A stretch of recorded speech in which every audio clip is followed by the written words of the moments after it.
Sable हॉस्पिटलमधील doctor आणि आरोग्य सेवकांचा सत्कार सामाजिक कार्यकर्ते विश्वभूषण कांबळे यांच्या हस्ते करण्यात आला। आरबी दयावान संस्थेचे मार्गदर्शक रजनीकांत बाळशंकर यांच्या वाढदिवसानिमित्त कोंडानगरमधील रहिवाशांना मिठाईचं वाटप करण्यात आलं। तसंच सामाजिक कार्यकर्ते विश्वभूषण कांबळे यांच्या वाढदिवसानिमित्त सोलापुरातील वयोवृद्ध निराधार बेघर लोकांची अँटीजेन रॅपिड टेस्ट करण्यात आली।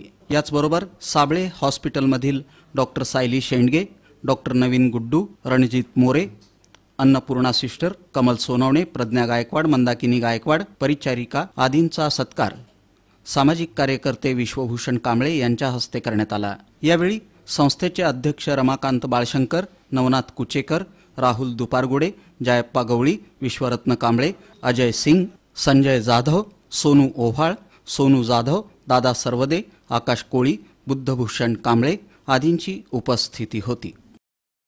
तरी डॉक्टर लोकांचे लय मोठं योगदान आहे, कारण त्यांनी स्वतःच्या बायकुलेकरांच्या व संसाराचा विचार न करता व स्वतःचा घरादाराचाही विचार न करता ते गरीब लोकांचे टेस्ट करण्याकरिता त्यांच्या जवळ जाऊन त्यांची रॅपिड टेस्ट करणे हे मोलाचं योगदान आहे।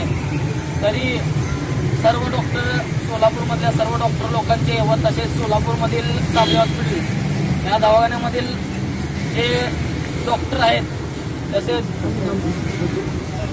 डॉक्टर वड्डू सर यांनी अतिशय मोलाचं कार्य सोलापूरमध्ये कोविड काळामध्ये केलेलं आहे। विश्वभूषण कांबळे यांचा 24वा वाढदिवस असल्यामुळे त्यांनी रॅपिड टेस्ट करून महानगरपालिकेला तसेच सर्व समाजाला सर्व आपल्या सोलापूर जिल्ह्याला त्यांनी मोलाचं कामगिरी केलेली आहे। रॅपिड टेस्ट करून बेघर माणसांना हे लोक रस्त्यावर असतात त्यांना कोरोना होऊ नये, जर झाला तर इलाज व्हावा म्हणून त्यांनी टेस्ट करून मोलाचं कार्य केलेलं आहे।